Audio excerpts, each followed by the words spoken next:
Hello, hello, hello. Can you hear me? You guys know you need to be ready to tell me that. Thank you for being here, by the way. Can you hear me? Because my mic is a pain in the butt.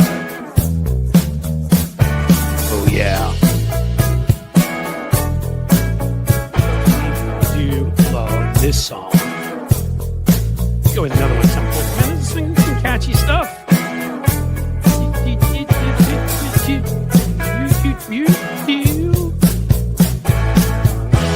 Right, smooth sounding. Thank you, Murkowski. Happy here, happy to be smooth sounding.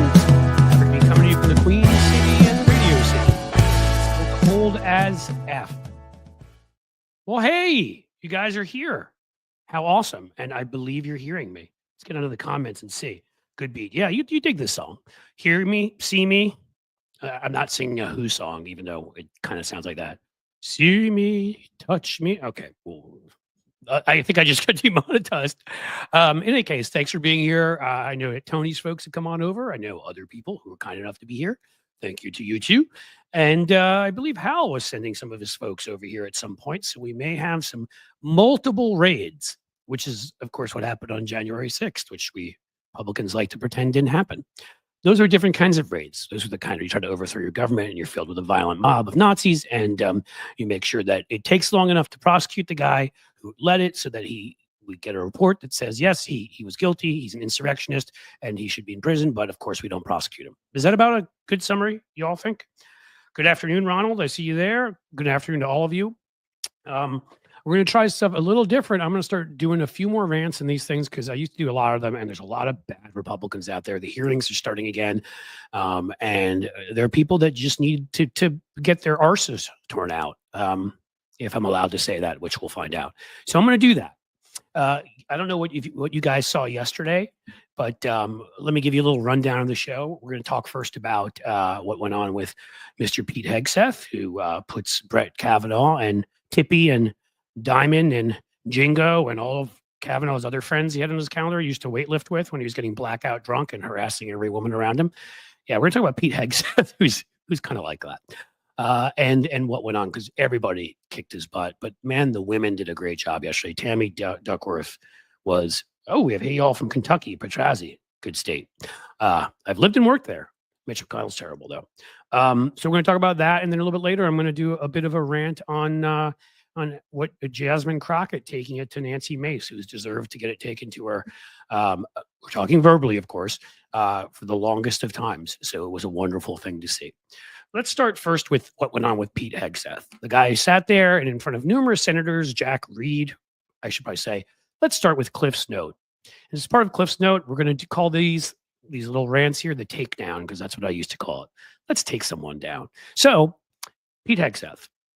Why is he nominee for Secretary of Defense? I don't know. He may have some naked pictures of somebody or something, because this man seems to glide through life like the billionaire class. Nothing ever happens to him. He's never held responsible. He is not allowed to serve as part of the National Guard protecting Joe Biden during the inauguration because he's so radical in what he said. And with his little Nazi tattoo, they thought he might be a danger to the president of the United States who was being inaugurated that day. But that was cool with Fox News. He ended up on their weekend anchor. And apparently there's a lot more he did wrong too, which we know because a lot of it was brought up during the last 2 months and during this hearing. Tammy Duckworth, however, was the star. Others landed punches, but oh my gosh. First of all, she asked him about ASEAN. Do you know any countries that are ASEAN? He's like, yeah, I know all the Asians, man. I know the country of Asia. You know, it reminded me of the part from King of the Hill. You ever see that, where their next door neighbor is like, I'm Laotian. And they're like, are you Chinese or are you Japanese? I'm Laotian. Are you Chinese or are you Japanese? I'm Laotian. What ocean? It kind of went like that. He just started naming a bunch of countries. He's like, oh yeah, Asia, that country, that continent. It has Japan and South Korea. And she's like, basically shut him down. And he kept to keep one of the things he did, as they do, is he kept trying to interrupt and talk over the senators. Tammy Duckworth was having none of that. And she screamed at him at one point, and it was beautiful. But during this, she's like, no, ASEAN. He doesn't know what that is. That's Association of Southeast Asian countries. There's about 10 or 12 of them in it, including Vietnam, Laos, I believe Burma's in it, Malaysia. Look at this. I'm doing this off the top of my head. China, Japan, and South Korea are not among them. And it's an economic partnership, and it's a partnership around justice. I guess some of those countries don't have much of that. But if one of them catches somebody committing a crime, there may be extradition treaties. It's an economic, cultural partnership, all that. He had no clue what she was talking about. Again, he was like, Asian? Well, yeah, I know Asia. I mean, I just went to the Chinese restaurant down the block the other day. All right. We don't care if you eat egg rolls, and we don't care if you had yourself some great General Tso's chicken, but we do care that you know what ASEAN is if you're going to be Secretary of Defense, because it kind of matters knowing what partnerships are out there among potential allies and also potential non-allies. All right. He didn't know that. She kept repeating it. She made him look stupid, and he kind of, for once, backed off a little bit and looked like he was a scared little puppy, but he kept trying to argue. The bigger deal came later, though. Oh, it was beautiful. So Tammy Duckworth asked him if he'd ever been part of an organization that had been audited. She's like, you don't need to be an accountant. You just need to tell me if you've ever been a part of an organization that's been audited. I need a yes or no answer. He's like, and he wouldn't do that. He wouldn't listen to any of these senators. Earlier, at some point, Jack Reed kept mentioning different drunk blackout episodes. It's like, I don't remember which they are. And of course, Pete Hegseth kept lying and saying, well, that was just online rumor. I think it was all online smear was his answer to each of them. So we can just make them up. It was like, so were you yelling yippee-ki-yay and hanging out of the Nakatomi Center while you were chugging a big bottle of Jack? Online smear. All right. Were you running away from Clubber Lang in the ring and refusing to fight because you were scared your trainer hadn't trained you well enough and that you wouldn't be able to hang in there, that you were just a paper tiger at this point and not the same fighter you used to be while you were downing Jack Daniels from one cup and, of course, reaching over to the other one for a little Jim Beam? Well, that's just an online smear. And that's kind of how it went. And Jack Reed had about like a dozen of these examples of him on TV many times, on Fox News, at veterans organizations, drunk out, that too, blackout drunk. Again, he's like Kavanaugh, hangs out with the same guys, Tippy and Jimmy and Bobby Boo, and they work out and they drink a lot, and then they, say that it didn't happen. That's how you get Supreme Court justices and secretaries of defense that are absolute drunkards. But I digress. Back to Tammy Duckworth, who kicked the living snot out of him. Basically, she tore his skin off. She went at him on, have you ever been part of an organization that's been audited? Yes or no? He's like, well, I've run 2 fiscally responsible organizations. Yes or no? I've run 2, yes or no? And at one point she's like, yes or no? I mean, she literally screamed it at him and got louder. She's like, well, obviously you've never been audited. You don't know how to handle an audit. So you don't know what to do if that happens, blah, blah, blah. And of course she's right, because he had 2 organizations. I'm gonna make sure I get the names right. Veterans for Freedom. That sounds like a very right-wing one, probably, because I like those names. And Concerned Veterans for America. And in both places, numerous staffers accused him of, quote, financial mismanagement, sexual impropriety. And what was the third one? It was a good one. Let's get that one too. Intoxicated behavior. Yippee-ki-yay. So he was drunk on the job. He was sexually harassing women on the job. And was he pocketing money, or somebody else was? We don't know. But financial impropriety. That's what he was accused of in both places. And he was kicked out of both places, as in fired, shite canned, removed, catapulted, destroyed. Come up with your own name. That's this guy's record. We haven't even gone into all of it, right? I think we mentioned the Nazi tattoo. He has no experience, and that's what she was pointing out. She's like, you are not experienced to lead an organization like this. She didn't even go into the mismanagement and all of it. You've never been through this. You don't need to be an accountant. You just need to be able to say you ran an organization big enough that it would be audited and looked into, and that you knew what to do to prepare for that. But he would not do it. He would not give her a yes or no answer, so she just reamed him, and it was beautiful. Yes, it was great when Jack Reed went after him. Yes, it was great. I think my friend Tony Michaels, whose show I was on before, was showing the example of Tim Kaine, proving that he lied to Donald Trump, which of course he did. That was really good. There were a number of people who did a really good job, but Tammy Duckworth needs to be in leadership in the Senate, like now. She is one of, again, what women did the other day. She is one of the, as far as I'm concerned, the best communicators, the best questioners, and It's time for the old guard to step aside, like in the House, where we've got young and up and comers who know how to use current technology. Current technology, it's like something out of a movie. Yes, like weird stuff, like YouTube and Snapchat. And I'm sorry, the Democrats who are of the oldest generation, again, they'll never get out of their fear of Reagan's shadow and realize that there's no congeniality anymore, that any norms have been established are ones that Republicans have ignored and are not based on the Constitution or need to be crushed. Tammy Duckworth gets that. She went after him. So did a couple other great folks in there who I think should be in leadership too. I've mentioned before Brian Schatz from Hawaii. Adam Schiff just got up there. He's tough. But, Tammy Duckworth from Majority Leader any day of the week, as far as I'm concerned, and certainly for a very high position. Remember, she lost her legs, I believe it was in Iraq, in a helicopter crash, and came out of that to become a U.S. Senator. She's tougher than nails, and she's certainly tougher than Pete Hegseth. And it was a lot of fun watching her tear his skin off. And that is the first rant, we'll call it, the first takedown of Cliff's Note today. So let's see if I missed anything. I can fill you guys in, but I'd love to hear from you. If you saw any of that went on. Did you catch any of it? Because it was really a thing of beauty. Steve Manning, the old boomer Reagan Democrats really need to go. They do, right? And I respect the hell of them. I wrote ads for Joe Biden.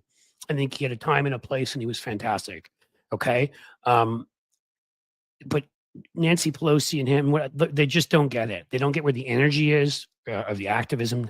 How that you can't just make a statement and then kind of that's it. Like go out and do a TikTok, right? Put up. Have a plane fly by with a banner, do spectacle, hold hearings the way they did complete bogus ones on Hunter Biden. Again, because Marjorie Taylor Greene needed to see how big his, was. All right. Well, why weren't we holding hearings constantly on Jared Kushner and others? Tammy Duckworth is the type of person, if she were in leadership, she would do that. Okay. And that's what we need to do. Okay. We have to play the game the way it's played today. And no, we don't have to lie like them. The easy part is that they're a bunch of liars, miscreants, traitors, losers, idiots, scumbags, criminals, sexual assaulters. All you have to do is tell the truth about them in hearings. All you have to do is call people in front of you, members of the Supreme Court, members of Congress. They ignore subpoenas. You've got yourself a story. And the mainstream media, corporate media sucks. We've talked about this and biased against us. And we should hopefully building our own institutions. I know this show is growing thanks to you guys. I know that my YouTube is growing. Please subscribe, by the way, thanks to you guys. But the fact of the matter is that the corporate media will cover spectacle because it gets clicks. Democrats need to understand that. Give them spectacle. Give them bread and circuses. Provide, you've got hearings where you could do that.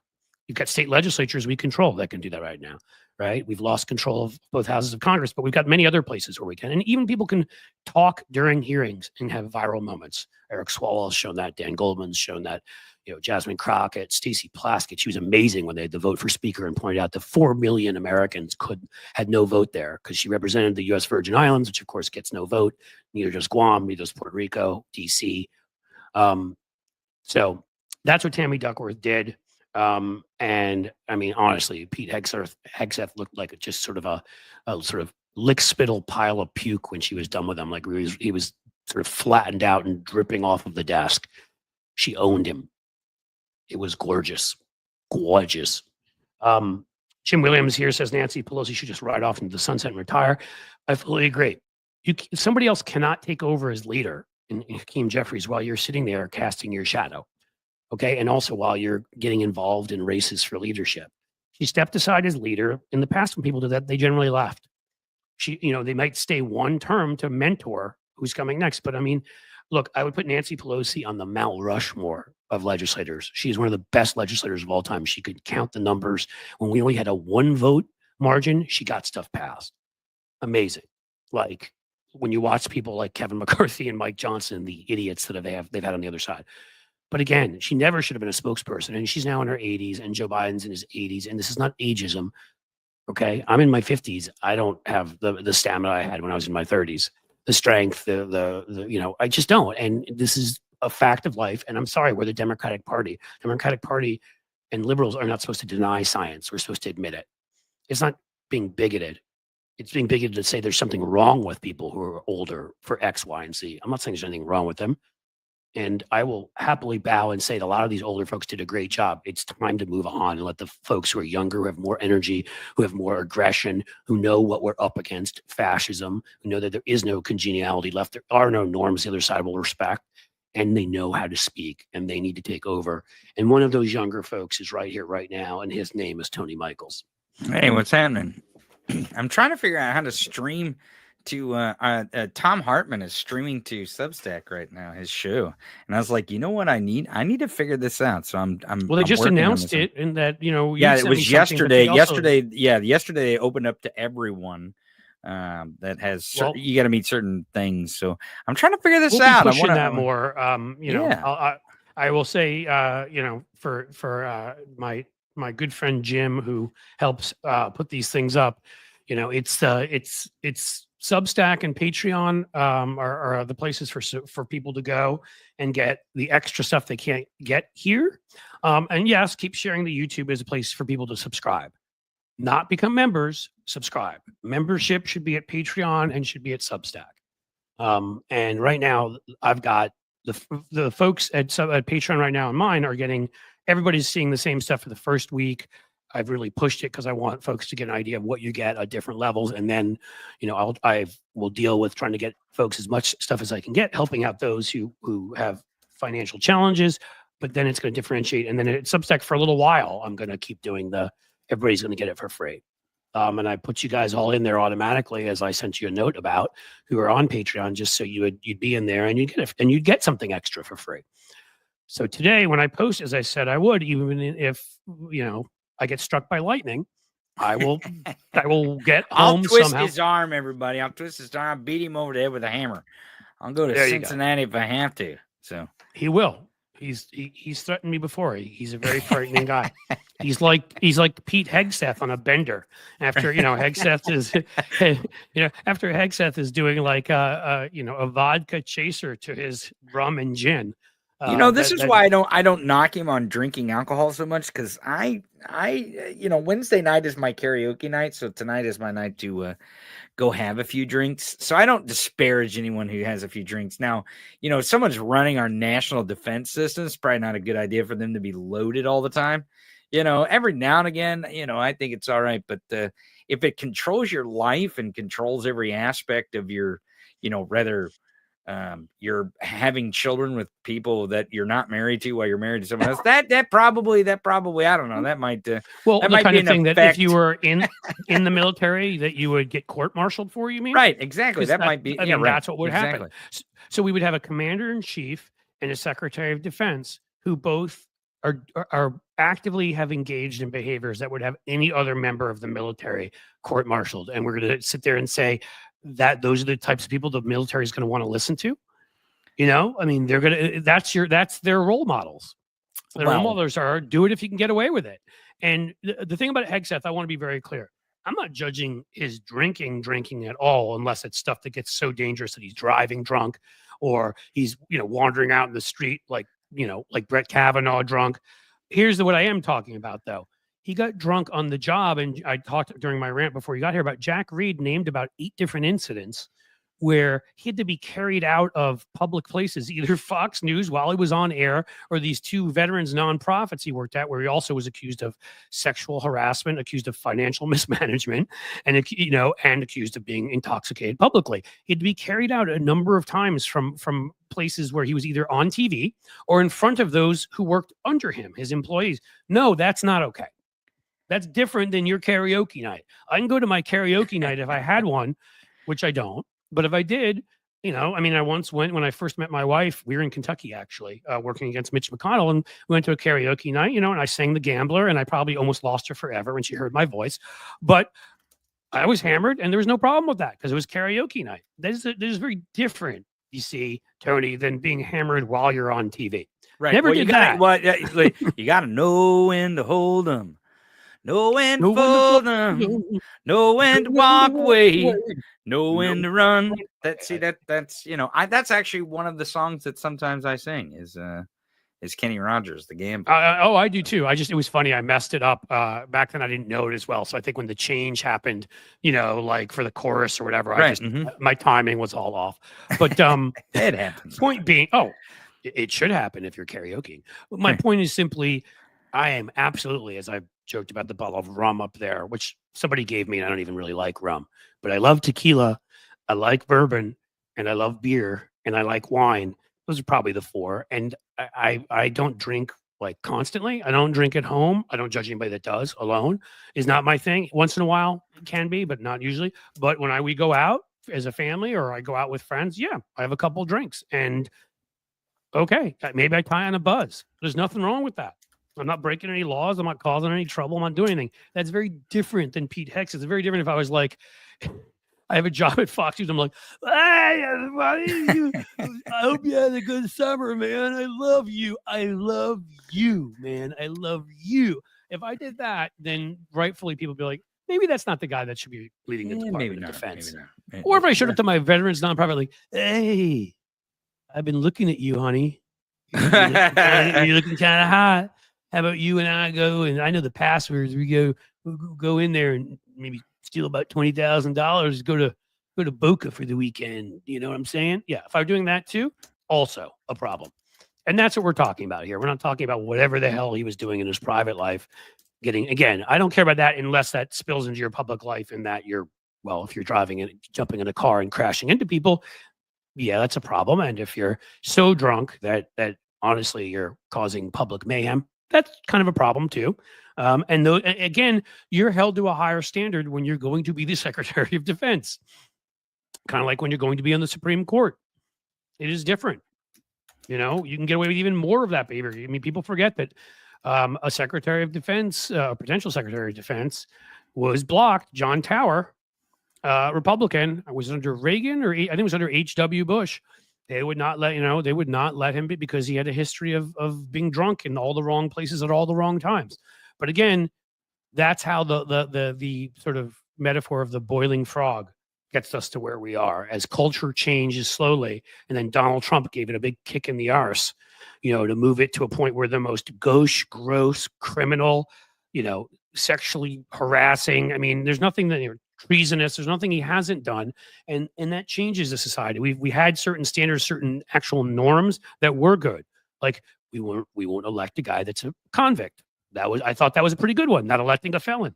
We won't elect a guy who went with our chief enemy and told translators to leave the room and sat in a room and privately talked to him. Among 20 other ways we know from 16 different intelligence organizations that the guy tried to help him win. That would be another problem, and he accepted that help. The guy that had 20-something women make charges against him has been adjudicated a rapist in a civil court. Another type of thing you wouldn't want in a president. These were all good norms to have, and they've now all been destroyed by Donald Trump. And that's what's normal. What's normal, really? Well, that's why Hegseth has a good chance. I mean, I see folks are saying he's on there right now. Like that's what the prognosticators are saying. I'm still not willing to go that far because I do think, especially with the assault stuff, I do think that Murkowski and Collins are going to have a really hard time voting for him. And because J.D. Vance resigned, they only have 52 senators. They're down to 50. So the question is, can they get that one more senator to Tom Tillis has made some relatively not MAGA statements in the past. He's one. There's a couple others. But, anybody who was relying on Joni Ernst, who I think actually was assaulted in the military and now is supporting him. Because if you ever forget who they are and they're willing to trade any part of their soul. I'll get to my ladder pullers. They're ladder pullers. That's what they are. They're ladder pullers. And I want to say one more thing about this is that if there is from such Hal a Sparks, MAGA, the sparklers are here. Welcome. Oh, great. Sorry. Go ahead. Hey, sparklers. The MAGA mandate, if there is such a MAGA mandate, why is it so difficult for them to confirm Pete Hegseth as Trump's pick for DOD? If there's such a MAGA mandate, it seems like this mandate is kind of flaccid. Maybe that's how Pete Hegseth rolls when he gets too wasted. He's flaccid. I mean, that's, apparently according to Stormy Daniels, that's a big problem for Donald Trump too. It must be a Trump supporting thing, trait. Usually when they are obsessed with someone else's, and I've seen, by the way, while I was doing my first takedown as part of Cliff's note, I saw that some of you were kind enough to give me some to send some super chats or things I just saw out of the corner of my eye. I will make sure to to highlight and thank you all. I really appreciate it. But back to what Tony was saying. Where were we? I believe we were talking about Pete Hegseth not being able to get it up. The vote, that is, the vote in the Senate to become. Well, that was the word I was using for a while, and I don't know why I stopped to just describe the Republican Party because they hate it. And again, there's so many of them who clearly are hiding either their true sexuality or their asexuality or the fact that they're cheating on their wives, and the ones that all lecture us on what we should be doing. You can just guess. And Hegseth is also like Donald Trump that way. Perfect example, right? I think it's been 3 different women now, and he has how many kids with them? 6 or whatever, And again, well, I would even say for certain other secretary positions, maybe that wouldn't be a thing, as gross as I find it. But when the people you're leading are court-martialed for that behavior, you can't lead that group of people. Like that in and of itself, you can't be a leader of anybody. I don't care if you're at a company trying to lead workers, which is why we've had so much strife in corporate America, because they're all like, I'm going to pay myself 3,000 times what we pay you, and I'm going to treat you like utter crap. And a leader is somebody that engages people, brings them in, is a role model for them, and and he can't be, because he's an utter scumbag whose own mom said he was an utter scumbag to women before, of course, she recanted, as they all eventually do, like Ivana Trump did with the rape charge against Donnie when she was getting, or Ivanka, which one's which? I don't remember. Who cares? It's probably happened with both of them. So in any case, oh no, that didn't really happen. I just put it in the divorce proceedings. I mean, they do this so often where they recant later when it's important. And so, I mean, we have the email. We know what she said to her son. We know that she knew her son's a drunk and treats women awfully, cheats on them constantly, and cheated on any wives. And I don't know if the Fox News producer is even a wife. And again, this has something to do with like old values of, out of wedlock, which is a term that should be put away for all time, or whatever it is. It's nothing to do with sex outside of marriage, nothing to do with sex inside of marriage, nothing to do with, it has to do with, if you're going to lead people, you need to lead by example. The men and women under him are thrown out of the military and court-martialed regularly for that kind of thing, for that kind of behavior. He cannot lead those people. That's it. And so period. And then you get into all the rest of it. It's kind of hard to lead, let's say, Jewish and Black and other troops when you've got a Nazi cross on you. That makes it challenging. When you've made disparaging remarks that as recently as, who was it who brought that one up? That was somebody else that nailed him a number of times about women serving in the military. And you've said that as recently as like 6 months ago, that women should never be in combat. I believe he said that's a hill I'll die on. You first, bud. You go right ahead. Yeah, go die on the hill. Actually, I'm gonna go die on the hill with Substack. I'm gonna go try to figure this out so we can stream over there. So go figure it out and stream me to your Substack. Okay. Oh, sure. If I can figure it out. If I can figure it out, we'll get it figured out. All right, Cliff. Thanks. We'll see you. Hey, thanks for checking in here, Tony, and thanks for the raid. We'll see you. We'll see you soon. Take it easy. Yep. Rate it soon. Oh, absolutely. So as this is an episode where we're talking more and more about Democrats who've kicked Republican rear, I thought we might jump into a second example of that occurring yesterday. So let's give you Cliff's Note. I almost said Cliff's Notes. Cliff's Note 2, Electric Boogaloo, and also known as the second takedown. And you guys see what Jasmine Crockett, who we love and adore and is outstanding, is young, Black, female, has broken through many a ceiling to get to where she is, and is a member of Congress and probably one of the literally ass-kickingest, most eloquent, smartest members there. Anybody see what she did to Nancy Mace? You remember Nancy Mace? Nancy Mace was the woman who, and was I think she may have been the first woman to go to the Citadel. So she broke a ceiling too. And she ran as a moderate Republican back in the day. And on the day of January 6th, she was interviewed on the news. And like other Republicans who ended up voting for impeachment, especially ones who'd been in the military, Pete Meyer comes to mind. She was outraged, horrified. Oh my God, how could Donald Trump do this? We're really going to have a reckoning. We're going to have to, all over the place. One of the few days I've watched cable, she was everywhere. Right. And then when she realized that Donald Trump was going to challenge her in a South Carolina primary, she changed her tune. and became an evil, awful, nasty, hypocritical, just scum. She, of course, was one of the ones who turned against, with Matt Gaetz, who turned against Kevin McCarthy, which we don't care about. We only mentioned that she was in league with Matt Gaetz, a guy who every time he talks, his forehead seems to grow. And of course, never will be attorney general in his life. He's got a great gig at OAN and or whatever it is. Really solid channel there. In any case, Nancy Mace pretended she was a woman of principle. And of course, she lacks any, because she is just like the rest of her party. Again, leadership comes from the top. And she looked up at the leaders and said, I'm going to do what they need me to do. So she needed to win that South Carolina primary. So she became a maggot. And she started attacking all sorts of moderates and anybody else who wanted to find a path to work with Democrats on anything. And it all came to a head more recently, where she decided that she was going to make, and again, I hate this. I don't know if I can say this say this word on here. So let's call it tans, on tans issues, okay? About tanning.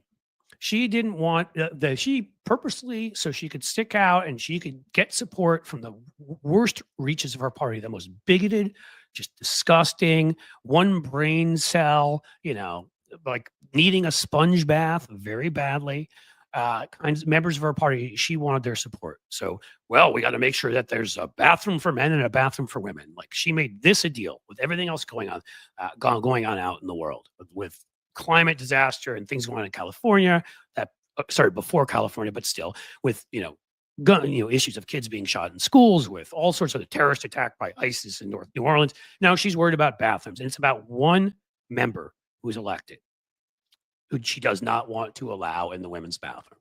So tans. That's all she could talk about. She can't shut up about it because and Jasmine Crockett called her on it yesterday. First of all, have you ever seen Nancy Mace walking around the Capitol? Like, did you ever see that picture of her in that sort of weird dress where her legs looked like two pogo sticks? Is there something wrong with her that we should know about? Is she doing something to herself? Is she harming herself in some way? And I'm sort of half serious, because there's something wrong with her, because those didn't look like legs. As I said, they looked like pogo sticks. And am I being mean? Yes. Does Nancy Mace deserve it? Yes. I don't feel bad.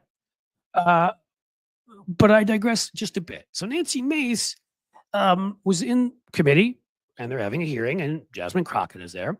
And Jasmine Crockett struck out against her and said, well, I know some people in this committee desperately need campaign funds, so all they can say is tans all the time. But listen, child.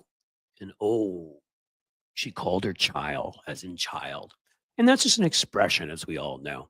But when you're a Southern white lady, you don't accept an expression like that from a black woman. Well, you're the one who gets to call them child, right?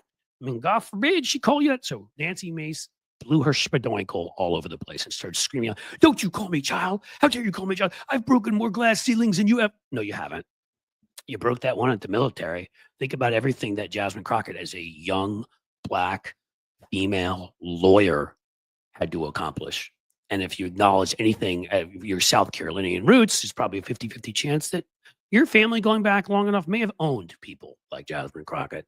So you benefited a good chance from their labor, and Jasmine Crockett's family had their labor stolen from them. If she's from this country going back far enough, I don't know both of their histories, but did not acknowledge, she's gone through a hell of a lot more than you, Nancy Mace, you clown. So the clown who sells out all of her principles and has the pogo stick legs decided that she would, yell at her and scream at her. Oh, Nancy Mace, Jasmine Crockett, you don't know who you're talking to. I've broken ceilings. I'm not scared of you. I mean, she's just yelling all sort of random crap back at her, and she didn't realize who she was dealing with. We know who Jasmine Crockett is. Remember the 6 Bs? We even have a t-shirt, by the way, if you want to check out the merch store, where we have it on a shirt. I got to make sure I get them right, because I always forget them, right? Bleach blonde, bad built butch body. Bleach blonde, bad built butch body. That was fantastic. And of course, that sent MTG spiraling and losing her mind. That's who Jasmine Crockett is. She knows how to hit back. She's not one of these older folks in the Reagan crouch. It's like, oh, are Republicans going to hurt me? Are they still really popular like Ronnie was? No. Jasmine Crockett kicks butt. And so she's done it to MTG. Why would she be scared of Nancy Mace?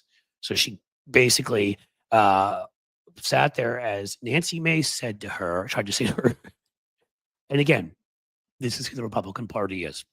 She's like, you want to take this outside? She actually said that. Sitting congressman said, do you want to take this outside? I thought maybe next we get some cool pre-Civil War stuff. Maybe there'd be a duel. That's Nancy Mace. White supremacy in a bottle or in pogo stick legs. I mean, I'm sorry. I don't think everything is racism, but I think a young black woman questioning this woman from South Carolina who served in the military, came from a long family, I believe, in the South. She wasn't going to have any of that. So she lost her mind. She challenged her to a fight outside. And of course, then they started calling for order. But the key here is that Jasmine Crockett did what she does. She stood her ground, didn't give in to Nancy Mace one bit. She called her out for the scumbag she is for attacking a group of people and cruelly trying to go after this group of people and make them your punching bag. And then she turned Nancy Mace into hers. And just disrupting their ability to speak about issues that are important to this country because, well, she needed to be able to do her thing and, you know, raise money on going tans. And so Jasmine Crockett called her out for her bigotry, mocked her. I don't know if the child thing was on purpose or not. It is an expression. Got to Nancy Mace, which means it was a good job. And the end result is Nancy Mace was made to look like a fool, humiliated. I mean, her own party was telling her to shut up because she started yelling about taking this outside. I guess she thought it was January 6th again, and she gets a redo. You know, that time she was on the wrong side. She actually said Trump was wrong. She was like, wait, do-over. I get to call one do-over. Backsies. I want to be part of it. And maybe she could join some of the other sick folks who served in the military and attacked the seat of our capital for the first time since the War of 1812. Yeah. Well, you can't attack our capital because you can't even defeat Jasmine Crockett, who owned your ass. So keep going, Jasmine. We're all here. We got your back. And that, my friends, that will be our second takedown of the day. It was brilliant and beautiful. And I will look again for further conversation. Did I miss anything? I think I covered all the important parts of this. That's right. There it is. I have to try to say it again. Where is it? Bleach blonde, bad built, butch body. Say that 10 times quickly, folks. What do you think? Talk to me. I'm a Hal Cult member, Brandon Woods. That is a good thing. I get from Naomi Lou-Fried. I love Jasmine. Good. We all love Jasmine. And again, guys, I'm telling you, Mace Borders and anorexia, Cynthia Rice. Yeah, that's something I didn't want to say. And of course, I have a group of people that would call me sexist. They may already just because I've made fun of her legs. But, to me, there's a point where when you get so personal with other people and her attacks on Representative McBride coming in have been so personal and so nasty that I'm sorry, I don't have any sympathy anymore. And no, I'm not going to say anything that's blatantly we would consider sexist because I don't believe it. I wouldn't be like, you're worse, Nancy Mace, because you're a woman. Well, that'd just be stupid. But I'm going to make fun of her legs. And if you don't like me for that, so be it. So what do you think? Who else do you like? Give me some names, right? Close, I've just shared your Twitch stream on Blue Sky. Thank you. That is fantastic. I don't even know how to do that. Or I guess you just shared it in sort of a post. I put it in a post I put up there. That's really all I know how to do. I don't think they allow us to stream there yet. I'm pretty sure. That's why I'm loving what Tony was saying about Substack. I may add Substack. I may add Patreon. So if people want to go through Patreon to watch this, they can do that and stream there. I'm going to see how many places I can stream to. I know TikTok allows you, but I'm not going to do anything with TikTok till we know what the final result is there, because there are some big arguments on both sides. Yes, if a company is handing over all sorts of data about us to the Chinese government, who is evil and awful and known, they're not communist. They're kleptocrats, just like Pooty Poot and Donald Trump and whatever. Then yes, that's a problem, and we can keep TikTok. I would be happy to. They can't own it. Anybody who's a national security threat, which by the way includes Elon Musk, should not be allowed to have contracts in the United States and should not be allowed to own companies here. That's my belief on Elon Musk right now. Don't believe he should be allowed to own Twitter. Don't believe he should be allowed to own anything, or get the hell out of the country. Go back to apartheid South Africa, where you formed your original opinions. You'll be more comfortable there anyhow. We really care about these things, about our national security, and we're not just mouthing the words. So that's with TikTok. I'd be happy for it to continue. I don't want, obviously, some crazy Trumper buying it. Even just an objective source who doesn't care about politics buying it would but whatever, we'll see. Who's saying they're blocked on here? I didn't block anybody. Block me, baby. Sylvan Coiffon. And then you said, I like Cliff. So block you and you like me? I ain't blocking you, man. There's no blocking. Well, I have this moment, but think about others. That was a conversation I wanted to have because we need to get Democrats back. So we need to give them the courage. Listen, if you want to mention some commentators, throw them out here. I'm interested to hear who you think are the ones that kick butt in the commentator class on the left. I'm interested to hear about electeds who you think are on the Jasmine Crockett, Tammy Duckworth kind of level. I've highlighted a number of them. If you were to say Eric Swalwell, well, you'll see plenty of videos in my channel there. Dan Goldman, yep. Stacey Plaskett, you'll see those. Jamie Raskin, you'll see those. The biggest irony of them all, and the one that actually kind of hurts a bit, and more than that pisses me off, is one of the ones I used to put up there was John Fetterman, who went from being an ass-kicking Democrat to somehow becoming is he a Trumper at this point? If he votes for Pete Hegseth, I mean, I get he's doing some things because he's worried about being reelected in Pennsylvania, and I give some leeway on that. You can even say you're open-minded to certain Republican nominees. I don't care if that sounds better back home in Pennsylvania, but my God, if he casts a vote for him, that's it. It's amazing. And actually, when I see Jonathan Black, is it saying Fetterman had me fooled? He had us all fooled. I don't think it was fooling us. I think he has these beliefs. I think, he was who he was when he was mayor of that town. I can't remember the name. I apologize. A small town. And he used to put tattoos on his arm for every person who was killed. I think that was all real. I really do. And I think his persona was real. I just think he saw what happened in Pennsylvania and he's scared. And I didn't think that was him. I thought he was a guy that had the courage of his convictions and would say, Bob Casey lost in Pennsylvania. That's a shame. He was running against a billionaire. It didn't help. And it was obviously Trump won it. But Fetterman has always appealed to certain Republicans just for his whole look and his whole anti-establishment being. He doesn't need this. And how he doesn't know he doesn't need this. He ran a smart campaign last time, mocking Oz and doing stuff. So he easily could have thrown a bone just to the folks, the MAGA nuts, and voted for the people who we know are going to make it. Let's be honest, Stefanik is going to make it. Gravel Pit McGee there from South Dakota, who takes cricket is going to make it. Marco Rubio is. So there's no point. You don't need to oppose them. Vote for them. But the ones that, and none of them are good people, by the way, and they all have some level of scandal. They're Republicans. But they're not on the same level as Tulsi Gabbard and Pete Hegseth and Kash Patel, who are all dangerous. And if you want to say you're open-minded, you just say, look, I've seen a lot of stuff. He doesn't look good. I don't think he doesn't seem like the type of person we should have running the Defense Department, particularly when it comes to his lack of experience. But I'm willing to sit down and talk with him. I'm good with that. I think they all should sit down and talk with these folks. I think that's the way it's supposed to be done. But don't signal. You don't have to sit there signaling so much like, oh, I could support him. And then some of the other things he said about the case in New York being ridiculous. No, Trump broke the law. And maybe that case shouldn't have been brought against Trump because maybe sooner we should have brought the Jack Smith case and the ones that, yes, were a bigger deal than paying off a corn star, if you will. But that's the case we had that was working. And this man is a felon and that needed to be done. I wouldn't have cared at all about that case if they taken this guy up on stealing state secrets and insurrection, some of the other things he did, and they'd moved quicker on that and gotten it done and been aggressive about that. But to sit there and compare it to the Hunter Biden thing, where Hunter Biden actually did nothing wrong except pay his taxes late and fill out a gun form wrong, again, in any other atmosphere, any person who didn't pay their taxes in time and filled out a gun form wrong would literally be the hero of the week at TPAC, or is it Teabag Pack, whatever their stupid thing, TPUSA. I mean, they would love him for that, but his name's Hunter Biden. They were cruelly going after somebody to get to his dad. That's not what was going on with Donald Trump.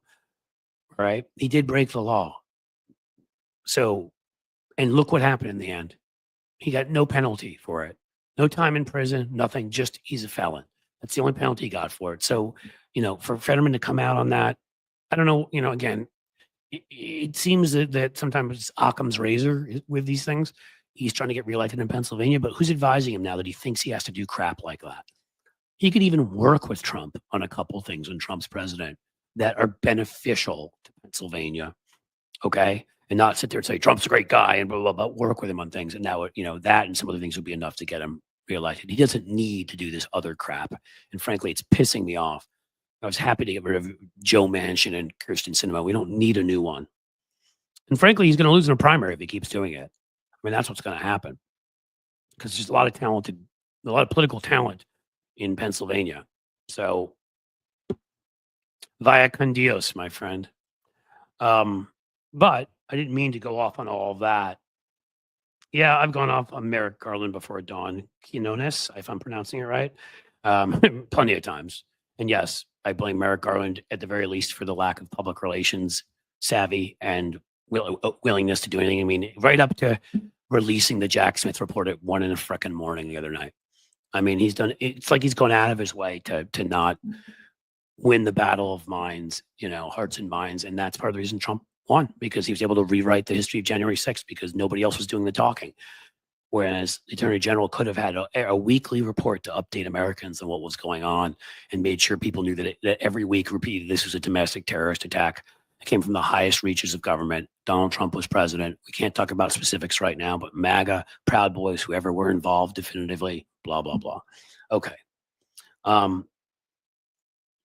Did Nancy Pelosi just go bad, or have all these old people had strokes and we don't know about it? No, they've gotten older and they've become so part of like the DC insiders. Nancy Pelosi actually was a young liberal at one point. We do have to put all of this in the context of and remember that nuance and that are important, that we don't just throw out a blanket.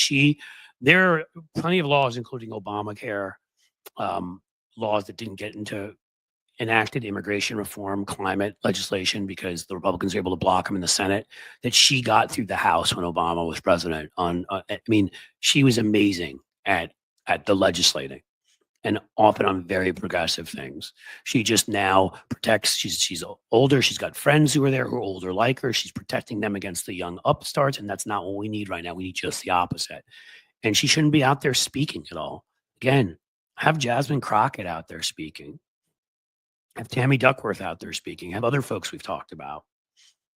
So, Garland bowed to the pressure of, and no PR, no educating the American people. He let Trump fill in all the blanks and lie about it. And, the legal stuff, it certainly on a PR level wouldn't have hurt if he'd appointed Jack Smith literally the next day after he was there. Could John Roberts have kept delaying and immunity? Maybe.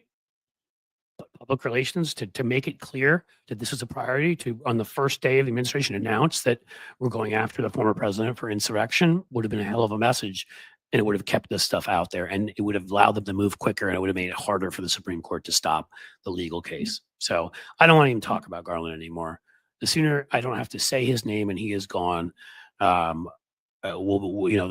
only good thing I can think of about the Trump people taking over is that Garland disappears somewhere, that I'd never have to see him again, except for when history books are written about how he was easily one of the 5 worst attorney generals in the history of the country, and that may be too generous. I do know how you feel about him already, Jim. As you know how I feel, but it's hard for me when his name comes up because some anger bubbles up. But Pelosi, again, I think for that one term, Biden did a great job. I would tell you now, looking back, Biden legislatively did an amazing job. Foreign policy, for the most part, did a very good job. He got us out of Afghanistan. The Republicans started to turn it into this big mess.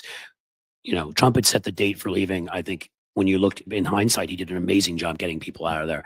The longest war in this nation's history, a ludicrous war to still be involved in, accomplishing nothing except for making defense industry guys rich. So huge win there. Some other big wins on foreign policy. Big win on climate, which is part of foreign policy in his Inflation Reduction Act. But again, he was not nearly as effective as Kamala when she came along, from a younger generation, at fighting back, at mocking Republicans. He wasn't used to doing it.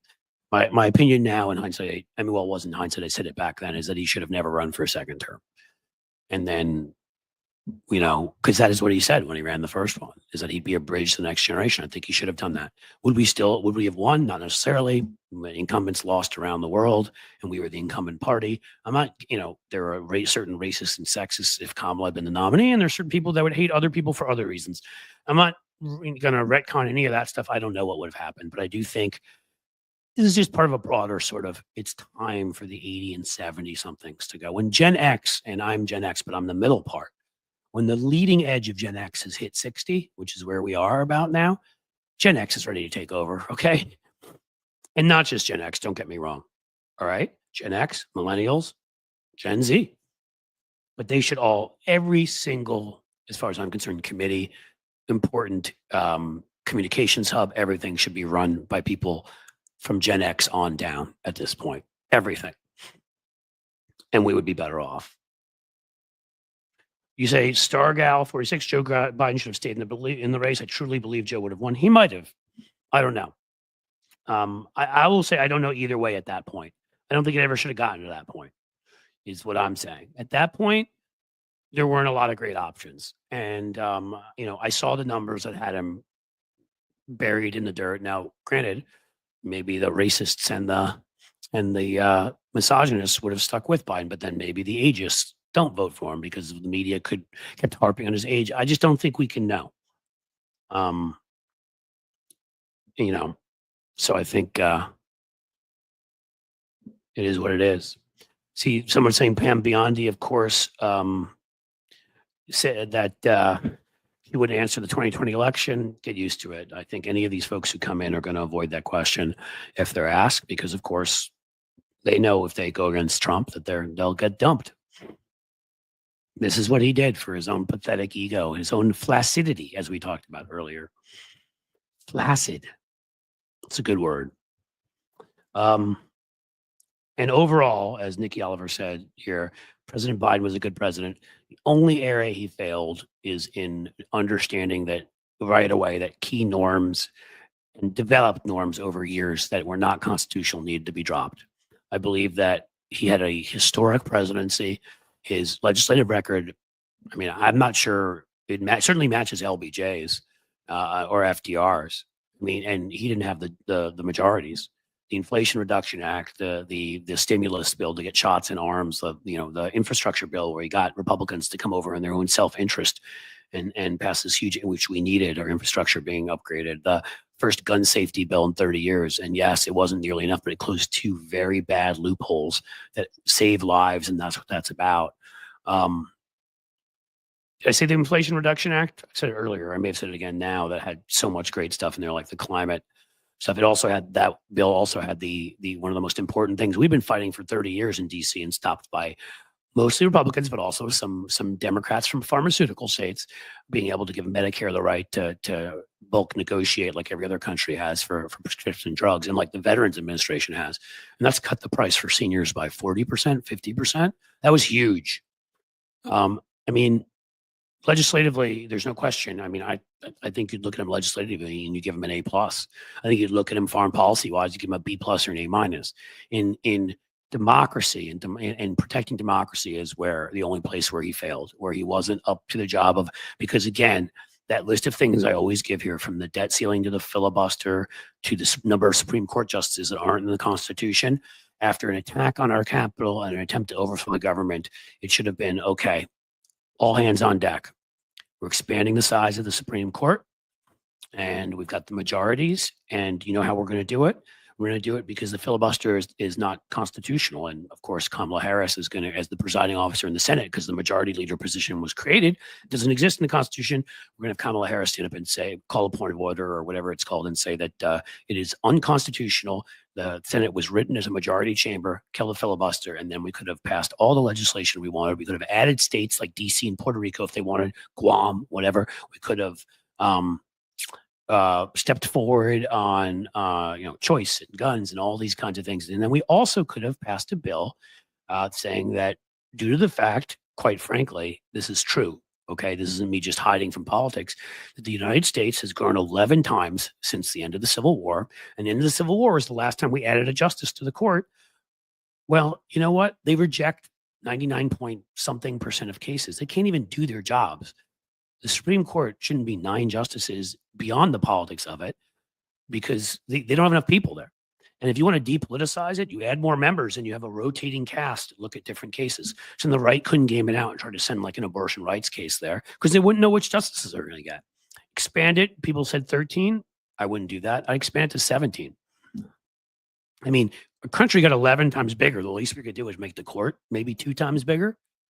17 justices, panels that handle different cases. Now, if he'd done that with the Supreme Court and other courts, by the way, and said, Constitution says, no specific number, Constitution says, no filibuster, there's no debt ceiling. You think you're holding me over a barrel? It says in the Constitution, we pay our debt. It was an accident of history because we were spending so much during World War I. Nope. You don't get a right to vote on that. We're just paying the debt. Using those things, because these precedents that had formed based on nothing but some of the mistakes or the way the country used to be more, the parties used to get along better, so we didn't run into trouble with them. For us to function, needed to be eliminated. And that is where Joe Biden failed. And that's why, as someone who worked for him and respects his presidency, again, in 2020, not in the presidency, just on the campaign, I will say that he was willing to break a couple of things along the way, a couple of norms to get some judges through quicker. He was willing to break some norms in what he was willing to say about Republicans. There were some things he was willing to do. I'm trying to think about. So I wouldn't give him an F or a D, but I'd probably give him about a C or a C- on that. And that's an honest assessment. But the truth is, he's a top 10 president. We just have to hope that history can record that because of where we are now. Because the one big thing where he did not do enough, in the end, that and Merrick Garland and the corporate press being a joke and right-wing media disinformation and Vladimir Putin disinformation and racists here and every other reason you want to give allowed a complete joker, jester, clown who probably sniffs his own feces to end up becoming somebody who is going to be the president of the United States again soon. And he's a traitor. So Electoral College needs to go as well. Mark Lamont, I agree with you. That's not as easy as the other things I said, because that is in the Constitution. There is something called the Interstate Compact. They really need to give it a sexier name. How about the winner wins? Where if enough states, there aren't enough yet, but if over 270 states with over 270 electoral votes get in there, then we can, then it won't matter anymore. The Electoral College will cease to exist. And that is something that we can do and push for that. But Constitution, anything that's going to take a constitutional amendment is going to be tough. And by the way, I said earlier, states, that's not a constitutional amendment. You just do that. You get rid of the filibuster, DC would become a state immediately, right? Puerto Rico would become a state. I don't know. We have to look at the size of the Northern Marianas, U.S. Virgin Islands, and Guam and decide if combined they have similar enough interests that they could be a combined state, or even though some of them only have 200,000, if they need to be their own states. Wyoming only has 500,000.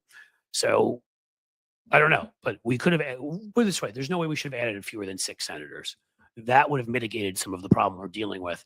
That's also in the Constitution. It gives two senators to each state. So, the cow states like South Dakota and North Dakota and places like that have no actual people end up sending 2 Republican senators almost automatically. That would have made up for some of that. These are all things that could have been done. The Electoral College, the compact is the only thing that we can do with that because that is constitutional.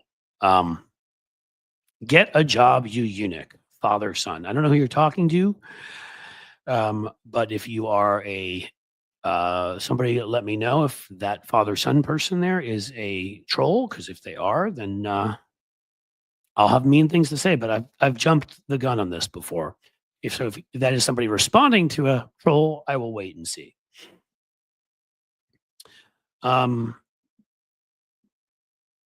But if it is somebody somebody who is a troll, please have them removed to the room of shame. Sylvain Coiffon, Pelosi had plenty of decades to protect abortion, never did. Well, that's not fair. They did pass a number of bills in the House to enshrine abortion rights, and it never was passed nationally.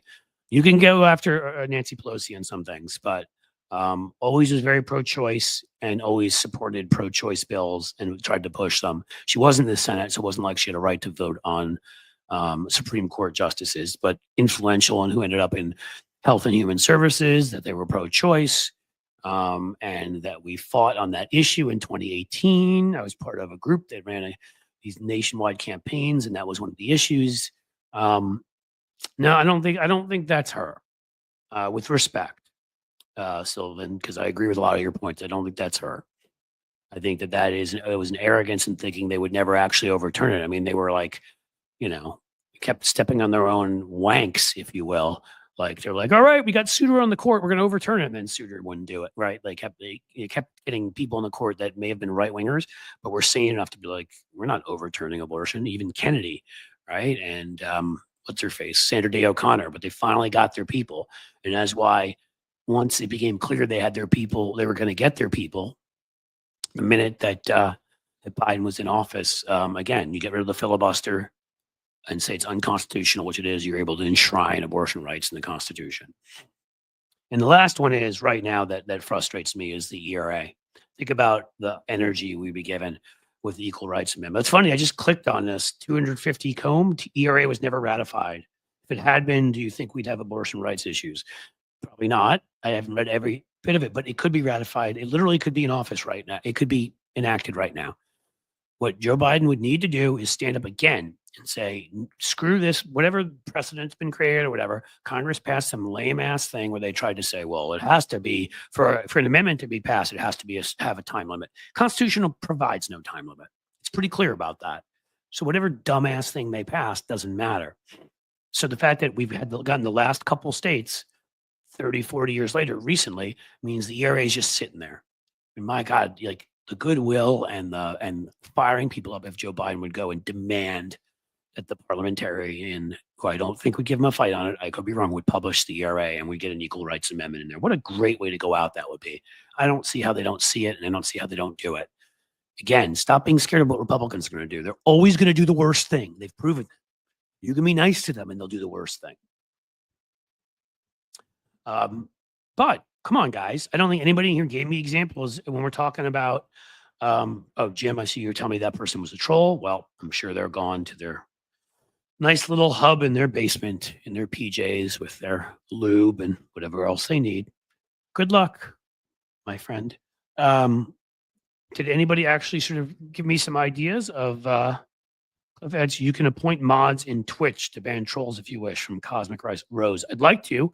I don't know who is coming here from Twitch. So if somebody can let me know who we're talking about, I would love to. You will be appointed. I will knight you with a sword. I don't think I have a sword around here, but we'll find one, man. And you will become the troll destroyer. Yes, I'd love to have mods over there in Twitch. That would be helpful. I do have one friend who works with Hal also, whatever, who's offered to be a mod here. I meant to put her in touch with you, Jim, Andrea, and I don't know if Andrea's in here right now, but if she knows how to do it at Twitch, we could have her do it there, I guess. I'm still not an expert on this, so I guess you need different mods in YouTube than you do in Twitch. Is that kind of what we're talking about? Don't know. What I do know is, did you guys give me any other names of people that are badasses? Oh, the governor of Washington State might be in DC sometime in the future. He's a badass. We get that from Damon A. I am now embarrassed because I don't know the name of the governor of Washington. And I should, but I don't. I can't know everything, folks.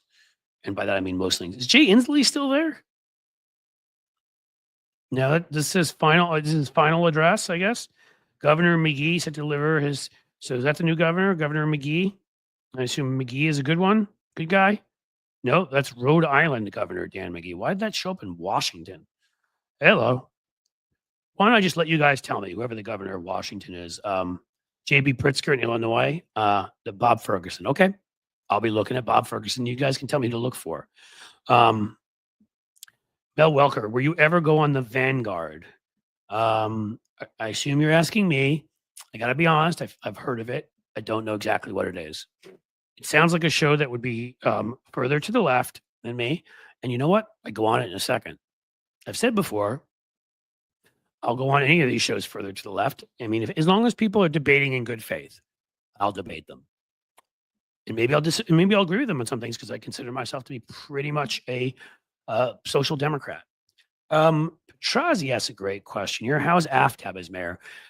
I knew Aftab before he even run for clerk of courts here. I've known him for years when he was a young up and comer. So it's hard for me to be objective because I like him a lot. But I think overall he's done a pretty good job. I think, we just had a massive snowstorm. It seems like things were handled pretty well. Streets were cleared pretty quickly. He made the one mistake, which some of you will laugh at. And I listened to a dumb New York political consultant. I know who she is.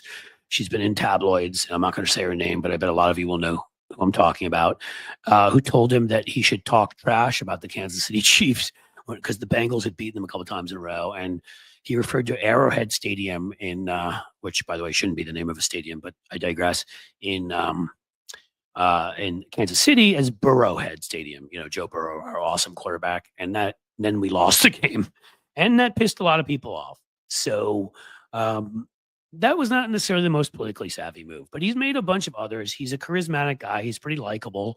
I so far, I think things have gone pretty well in the city.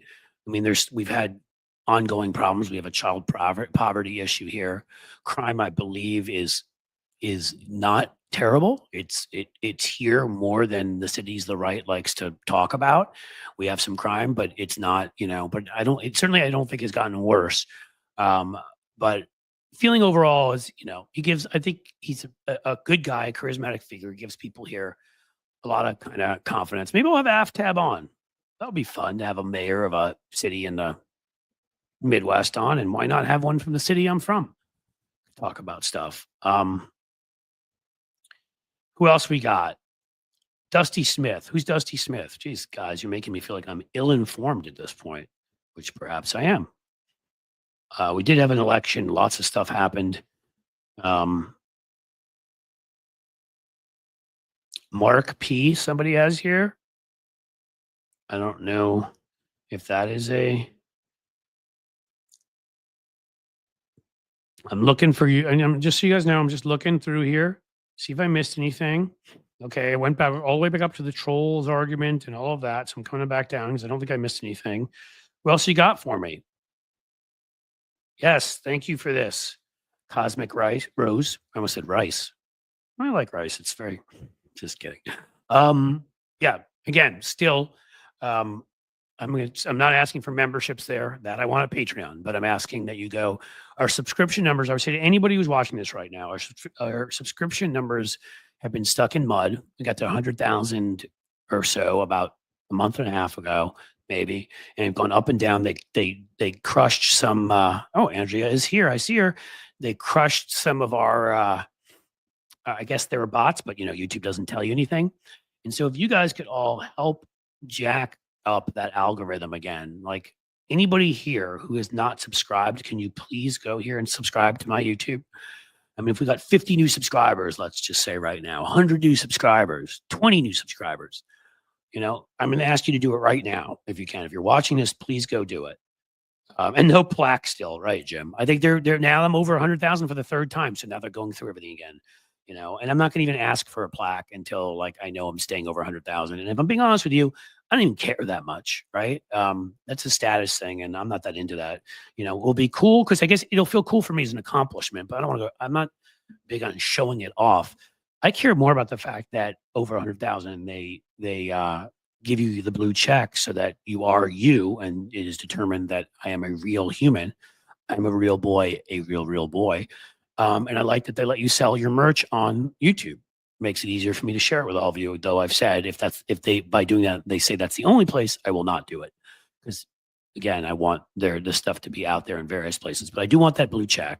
Just it makes it easier. People know I'm not some fake. And I want supposedly after 100,000 you're supposed to take off. Can you use Patreon from Australia?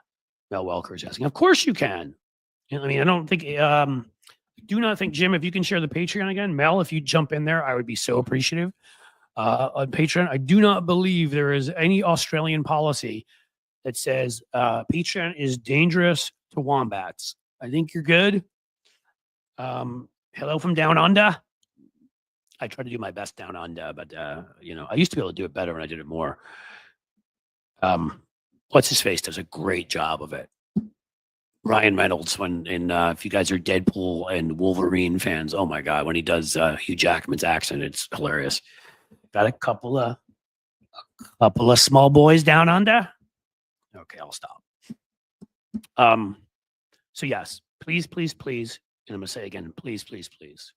Although I guess you said YouTube, become a member. Yeah, become a member of Patreon. Member of Patreon, subscribe to YouTube. That's what we want. That is the perfect thing. And then, you know, Substack, I haven't even written my first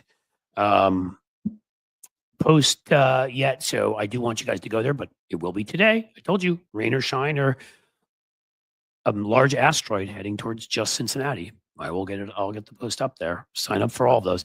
Are you Discord Cliff's Edge 0? Well, that's interesting, Stargal, unless someone set it up for me, which they may have, because Cliff's Edge 0 is what I am at Twitch. But I was not aware I had a Discord. So maybe somebody got very aspirational and moved ahead of me and set that up. But again, you know, and Discord, I've heard enough that down the road, I can see doing that.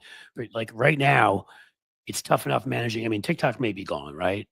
Instagram, I'm not so hot on getting involved with right now because I hate Mark Zuckerberg like the fire of 10 billion suns and all of his pent up energy when he was an incel in high school and college. That's how much I hate him.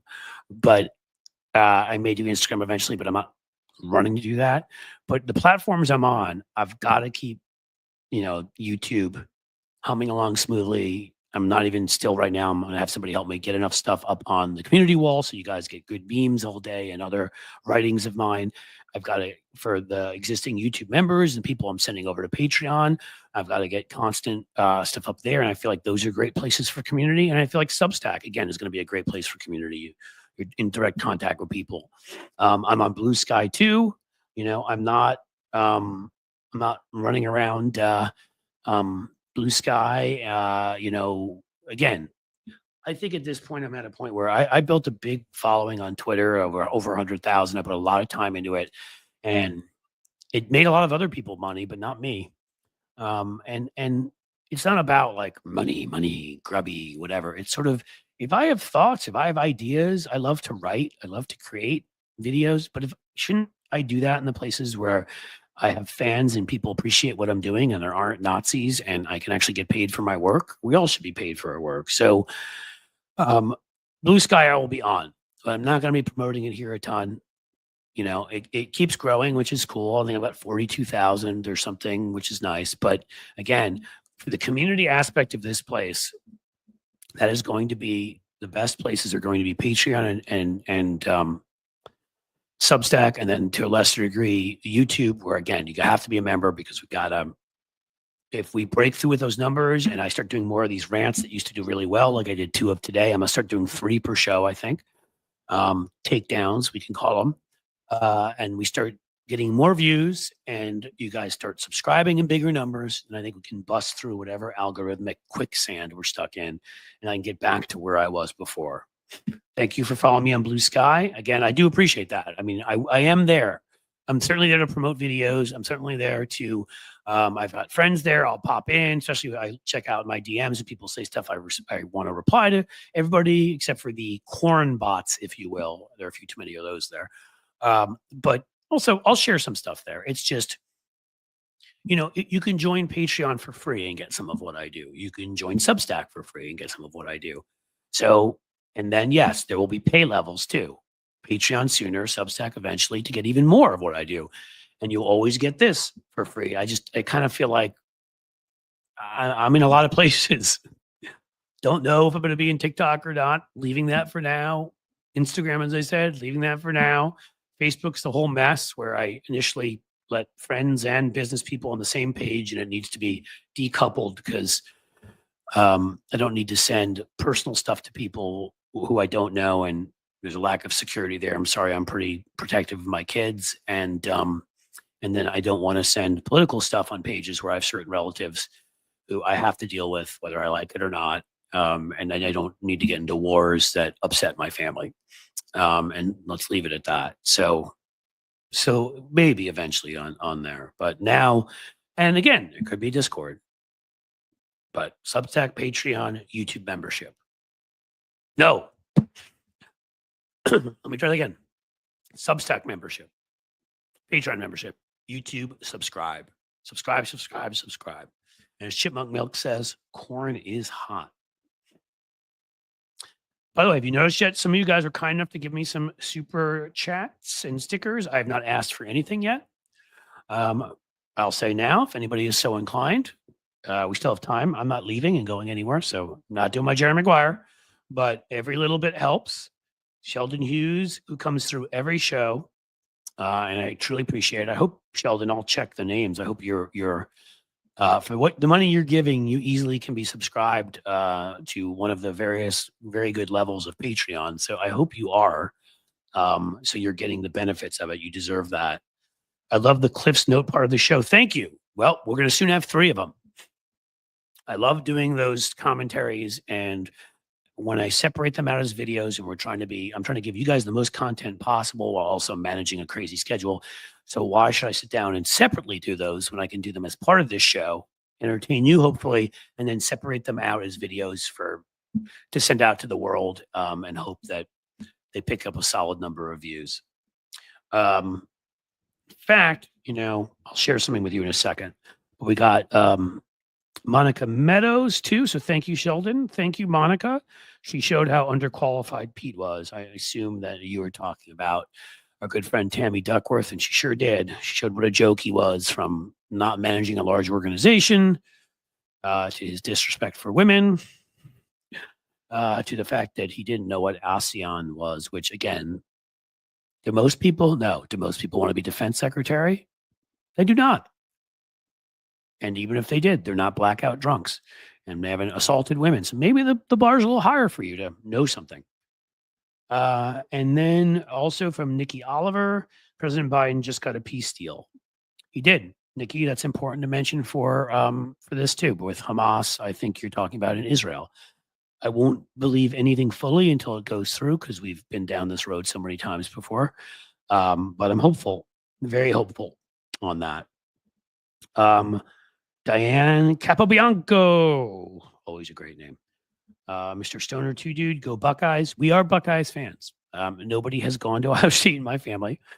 My wife's family would be the one you'd expect, because she's from Ohio. We are Miami of Ohio, folks. All right. The Miami Redhawks. You should love them. A lot of my wife's family. But here's some great history for you. And here's how America should be. My wife's grandfather, so my 2 boys' great-grandfather, came over to this country, Sicilian. We love that part. And they were the ones laying the tracks up in northern Ohio. So they settled in northern Ohio, worked on the tracks, as folks did back 125 or so years ago. And the story goes, because he's so awesome, he was brilliant. He is brilliant. He just said, I'm going down to Ohio State. Hopefully, the family was Catholic. He's like, hopefully one of the Catholic, not fraternities, because they don't have fraternities, but Jesuit houses or Catholic houses will let me stay there. And I'll either be back in 4 years, or I'll be back tonight if they reject me. And again, stories always have a little bit of myth in them. He went down and didn't just get his undergraduate, but got his PhD in finance, and was a finance professor at Miami in Oxford, Ohio for 40 years. So that's our connection there. But because he was a Buckeye, that's the one person who was in the family. And so we love my wife's grandpa. He's 96, and knock on wood, still doing well. And so for that, I will always, even though I don't care generally, but just for him, I will root for the Buckeyes forever. Because he is an extraordinary human being, a loving human being, who pulled me in like I was his own grandkid, even though I'm not. Almost brings tears to my eyes. He's such a wonderful man. So I will, if the Buckeyes winning makes him happy, I will root for the Buckeyes. Yes, as Cynthia says, please oops, I clicked on the wrong one. I'm sorry. Please like and subscribe. Like this if you can. Something else to do is, I know we're all in the within the various chat room here. But once the this video's up, this live stream, if you can go comment and like it, that would seriously help it get out to more people, and that would be great too. So yeah, Sylvan Quaffon, like saying your name, I'm sorry. Florida, Nevada, Ohio, Pennsylvania, Wisconsin, Michigan all went MAGA. They did, but by differing amounts.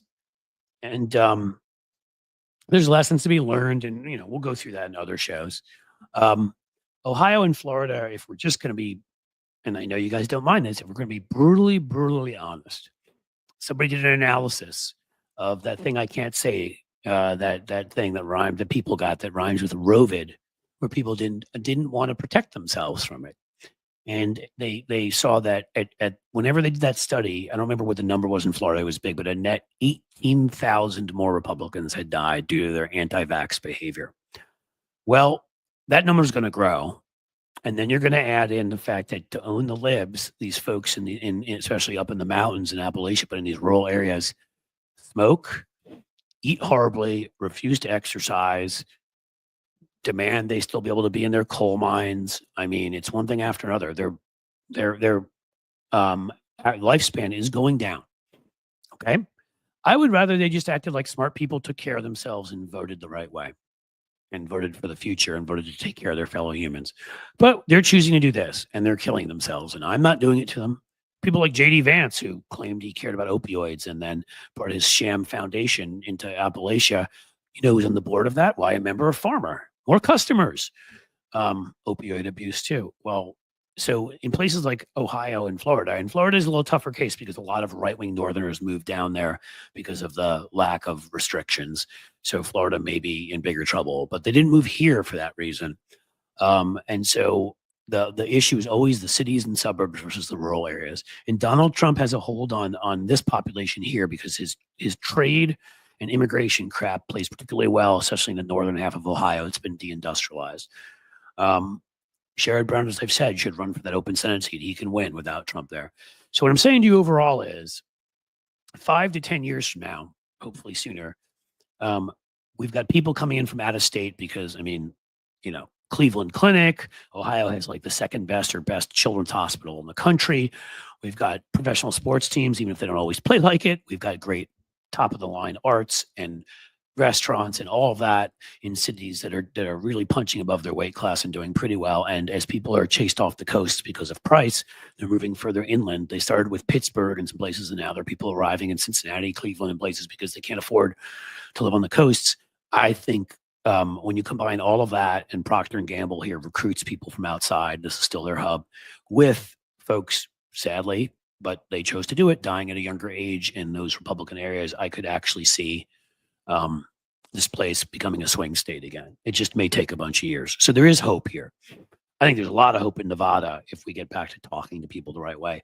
I think if we talk to people the right way, Pennsylvania, Michigan, and Wisconsin, again, part of that Trump phenomenon, I think they're going to have a hard time repeating that.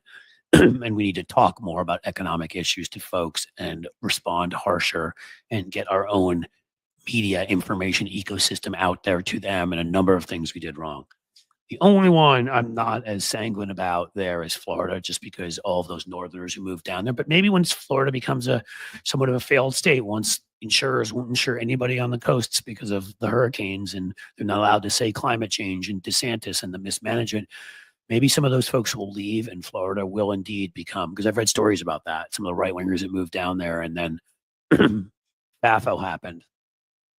They couldn't get their houses, excuse me, insured. Give them a drink of something, some good Gatorade for the soul. Maybe they couldn't get their houses insured, so they moved back. So maybe there's hope in Florida too, and that we really need to be talking to some key voting groups, Latino men and younger white men and others that moved away from us. And really, we don't have to give up on any of our beliefs. It's about talking to them about stuff that that's cool. I mean, I'll be quite honest, as somebody who was once a young white guy, talk to people about things they want to hear about. Don't lecture them and tell them all the time that they're wrong about this and they're wrong about that. I mean, obviously sexism, racism, yes, but find common ground.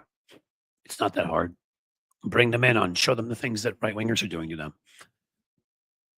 they're hurting they can't buy a house because of them, how they're hurting their ability to have a job, and how inflation is going to fly under Trump and whatever. I think we can bring those folks back in. I want to also thank, I have 5 of these now. Lefty Gramps, again, always coming to you. Ohio has lost until gerrymandering is gone. That is a large part of it, yes. I still think off-year elections, I think Sherrod Brown can win. I think you're right. It takes a couple points off of the top for us because a lot of people don't think they have a choice of anything and don't turn out to vote on the left. And that's why that was such just a sham, that piece of crap. LaRose took the anti-gerrymandering thing and lied. I mean, blatantly on the side that was used language on the side that was pro-gerrymandering to make it seem like it was anti-gerrymandering, and they put money behind it.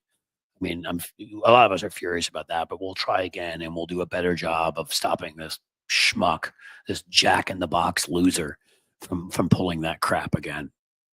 I mean, so loyal to a movement that he came in 3rd behind J.D. Vance and Bernie Moreno a couple of years ago when he was running, for the Senate seat.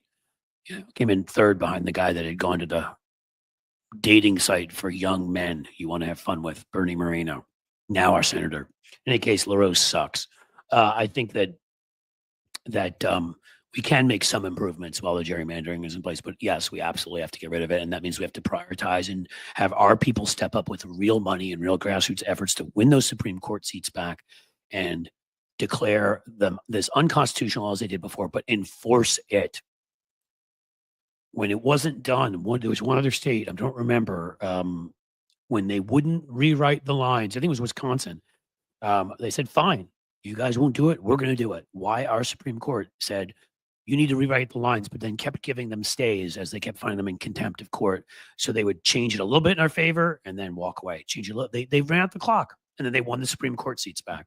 In the end, it got us Greg Landsman down here. It did help us win one additional seat, but we were supposed to get 3 or 4 seats out of that in the state house too, state senate. No, that you're absolutely right, Lefty Gramps. We need it. If we get rid of gerrymandering and those other demographic changes happen, I'm talking about. I mean, again, I'm not saying there's going to be a blue state, but this could be a lean 3-point Republican state, and we can win lots of stuff in a lean 3-point Republican state. I mean, Republicans just did in some states that were either equal or were lean 2 or 3 point. I mean, Michigan's a lean 2 to 3 point Democratic state. Think about all the women they elected to every position, won back both houses of the state legislature, and everything. And then Trump came in and won. So if we can become that on the right, we could win plenty. We can win back the state house or state senate. We can win the governorship. That's what we need. And then Jimmy Jins with a $5 super chat. Thank you. This super chat is for nothing more than to support Cliff and his family, Bob Ferguson for president in 2028. Well, it does support me and my family and allows me to do more of this stuff. So all I can say is thank you, because I like doing this. And again, I hate doing it. I mean, if you all understood, thank you for that, by the way, Andre. I'm just seeing that. Wow, at 96, what an amazing life. He's my grandfather-in-law has had such an amazing life. It's hard to even sort of get into it, right? Coming over here as an immigrant and family working on railroads and ending up with a PhD and teaching at a major university for 40 years and creating this large family. And he's a national treasure is what he is. But Diane, I can answer your question very easily. Got to take off. Lefty Gramps, thanks for being here. We'll see you again soon. Why does Ohio keep voting for Jim Jordan? And my answer to you is Ohio does not. When we talk about the gerrymandering problem that Lefty Gramps just talked about, that literally may be the most gerrymandered. I'm not kidding you. They've done analyses, the most gerrymandered seat in the country. It is an absolute joke. It is drawn so that it has no inner suburban or urban areas in it. It is all rural. If Jim Jordan had to run against any real competition, the guy that looks like Ruprecht from frickin' Dirty Rotten Scoundrels, Ruprecht, why do you put a cork on the fork? Ruprecht might hurt himself. If you remember that movie, took place in Villefranche-sur-Mer, where I studied. That's why we had the family watch it again before we went to France, back to the place where I studied. Great town. In any case, back to Jim Jordan. He looks like Ruprecht or Beavis. Make your choice. And the only way he keeps winning is because the people voting for him, honestly, probably average around an 85 IQ. I mean, he has handpicked the dumbest, grisliest, stupidest. Some of them probably live in caves. Some of them probably haven't evolved the ability to reason yet. Maybe still have tails. Don't walk upright. You know what I'm talking about. We were polite until now. What changed? I don't know what you're talking about, James Williams, so I can't answer that.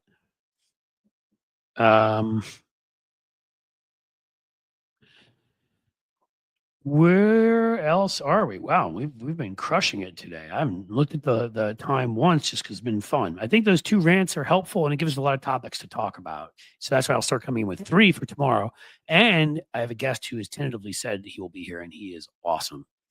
A terrific writer, columnist who should I tell you who it is?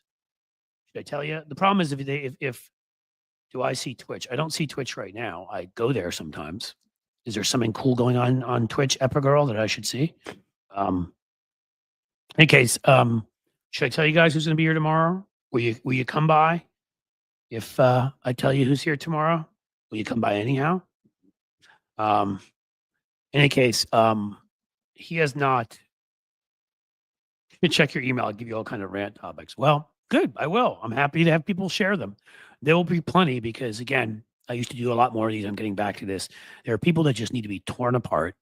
And I don't usually just tear them apart myself. I watch for good Democrats or good media members, people that do their job in the media and aren't both sides or whatever to do it. And then I will jump in and add my take on all of it and also tear them apart. 2 for the price of 1. That's my most fun, to me, kind of takedown, let's call it. The Cliff's Note takedown. Do I think there'll be elections in 26 and 28, Evergirl? I do, actually. I think Trump is going to be just incompetent enough, and I think just enough people will stand up and ensure that stuff happens, that we don't end. I think he will try to sway them as much in the Republican direction. I think in Republican states, it's going to get even worse, harder to win because of what they're going to do. I think they're going to do kind of an Erdogan kind of thing where they, and maybe they can't get away with that even as much, where they try to tilt it as much in their favor. But Orban and Erdogan have both lost certain elections, local elections their parties have lost lately.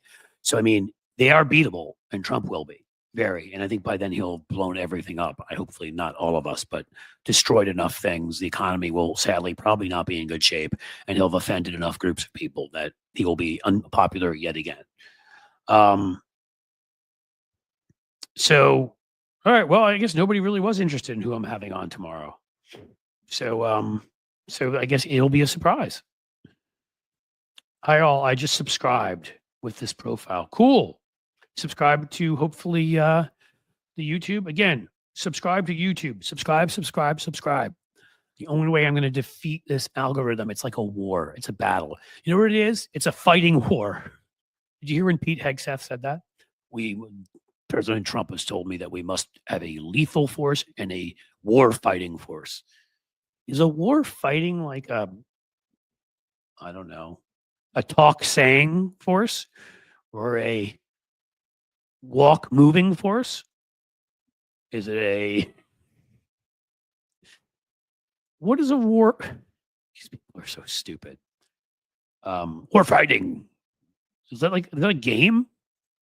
I like a lot of people here like surprises. Cool. Somebody said who?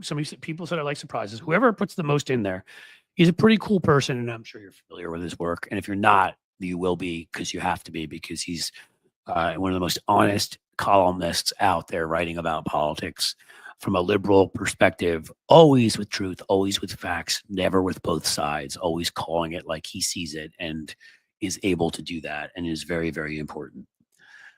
Trump can't fight himself out of a McDonald's bag, no. Or really just the seeds out of McDonald's that I'm sure he gets stuck in half the time.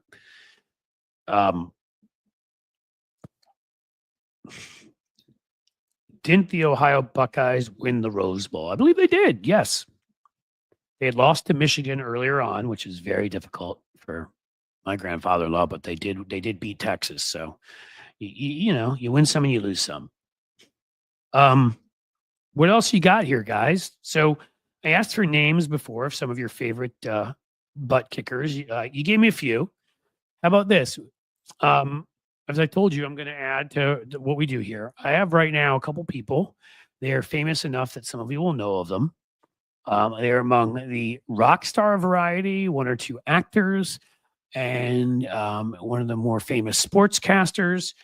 Some of them might be able to talk some politics. A lot of them, though, would have to come on and just talk. And it wouldn't mean our whole time here. We would talk politics the other times and then just when they were on. What's everybody most interested in? Oh, let me know. Also, a few comedians that I know. So what kind of individuals would you like me to interview? I've said a columnist tomorrow, but I can reach out ahead of time for next week, the week after, and start seeing about a few of these people. Let me know. Come into the comments. Tell us everything.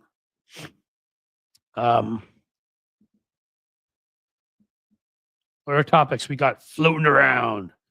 Check out the Vanguard. They were on. Okay, you'd mentioned that they were on Boston Brian a few days ago. I am a big fan of Boston Brian. We keep missing each other. We want to talk on the phone and chat because we know each other from online and are fans of each other. But somehow he has a real day job, man. I respect the hell out of that guy and makes this work. And so maybe I'll have Boston Brian on if he can come on. Everybody be a fan of that because he's pretty freaking cool. Yeah. Okay. Unless somebody has a problem with it, maybe I'll invite Brian on. That'd be somebody cool to have on.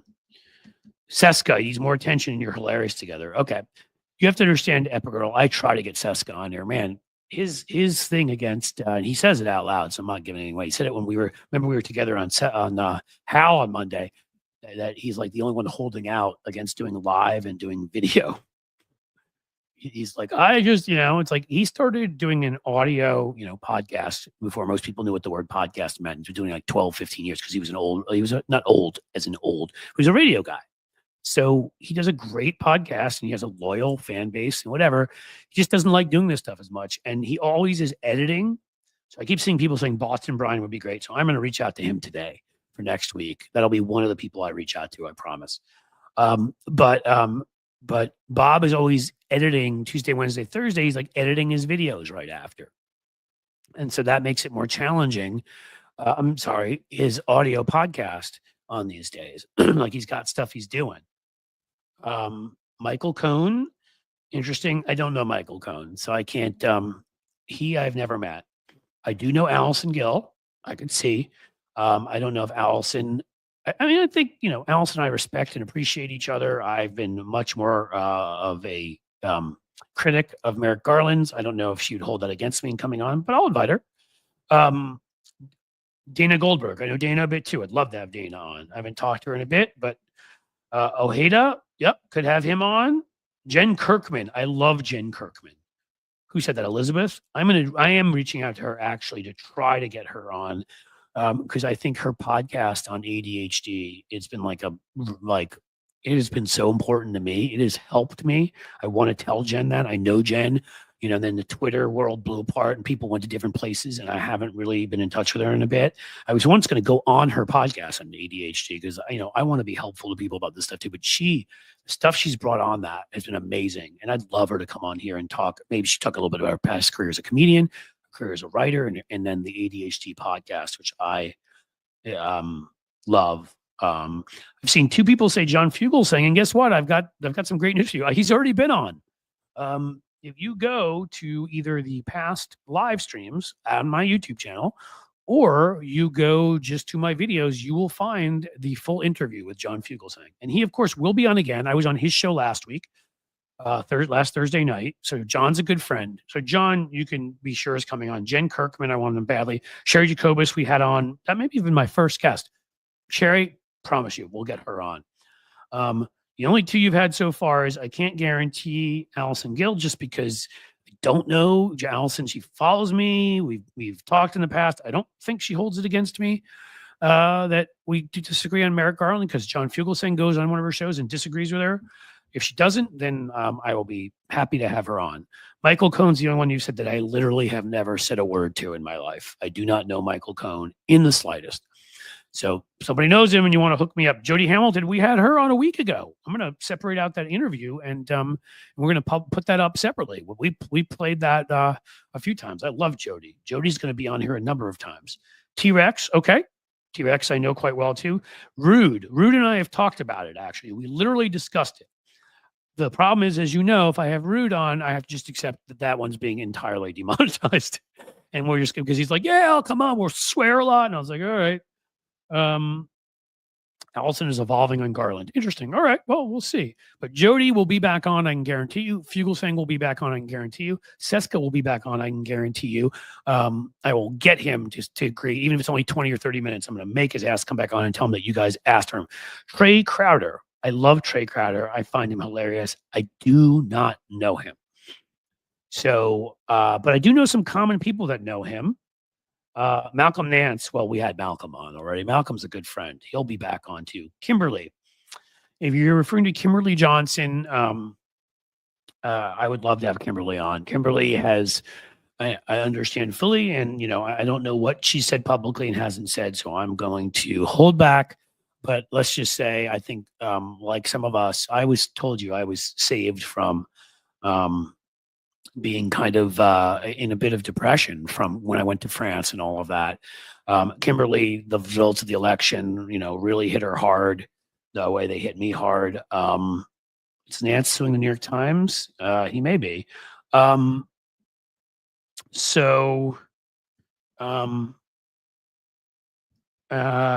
may do that. Well, I can have Nance back on. Cliff Cash. I don't know who that is, but I'm open. Tennessee Brando, I don't know. Gabe, if you mean Gabe Sanchez, I can get him. Another one, Keith Oberman, I do not know, but the famous sportscaster, as a hint, who I told you I do know quite well and has agreed to come on, used to be part of that whole big crew that made SportsCenter famous. And so we will have, maybe through him, I can get Keith on. I don't know Keith personally, even though I did go on Countdown once back in the day. A few times, actually. Keith, I think, was hosting it once, but I think there were fill-ins. David Schuster one time.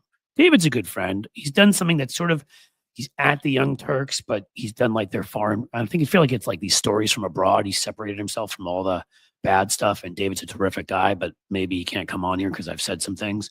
I do not know Brian Tyler Cohn at all, for whoever's saying that. So that is somebody, again, some of these people I'll tell you, you would have to introduce me and you would have to get them to come on.